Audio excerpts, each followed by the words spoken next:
Look, whilst many people are restricted from traveling outdoors, that doesn't mean we can't travel within, looking at what makes us us from an authentic, honest, and intuitive approach.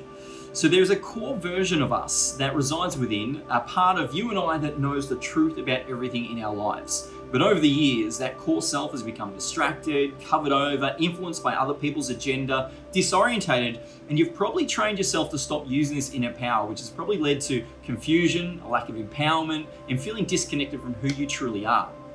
Now, we have this internal self-talk that narrates almost every moment of our life that likely never shuts up.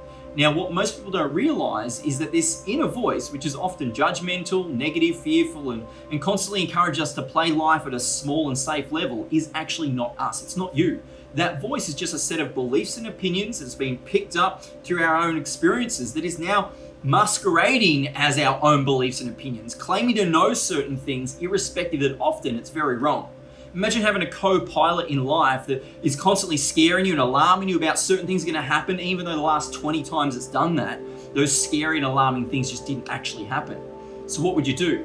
You'd kick them out, right? And so the key to taking more control over that inner voice is to acknowledge it, but to stay objective from it. It's saying one thing, but by omission, it's not telling you other things that is also true.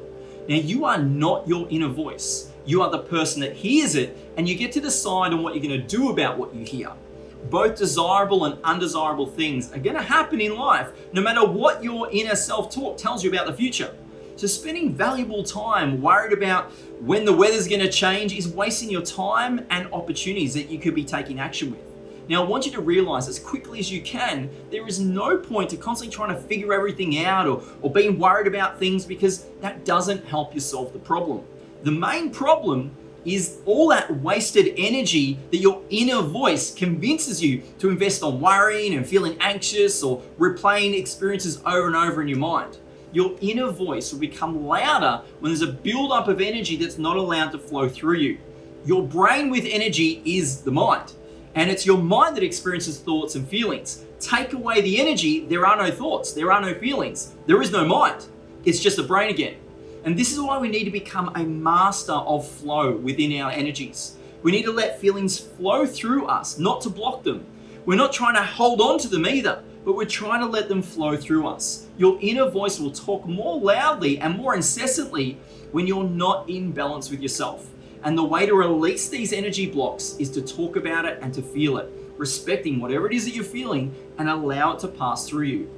Your inner energies and how you interact with them in that internal environment is completely under your control when you learn how. Now, the good news is that you're already learning how by watching this. Your internal environment is a unique energetic signature that is your own subjective representation of the external world. Now, it's all according to you. Your mind manipulates the outer objective, the unfiltered world, into a reality that buffers you from the real world. You're not experiencing reality, you're experiencing your own filtered and distorted mental representation of reality. True personal growth is about stepping back from your own bias, staying objective, and transcending that inner voice that tells you that things aren't okay. So separate yourself from that inner voice, stand back. It's often just a scared, anxious co-pilot that's trying to get you to feel what it's feeling, but you don't have to. And the more you train your consciousness to do this, the more you'll experience freedom, empowerment, and an awakening like never before. Hey, thanks for watching. If you enjoyed that video, click the subscribe button to get access to even more.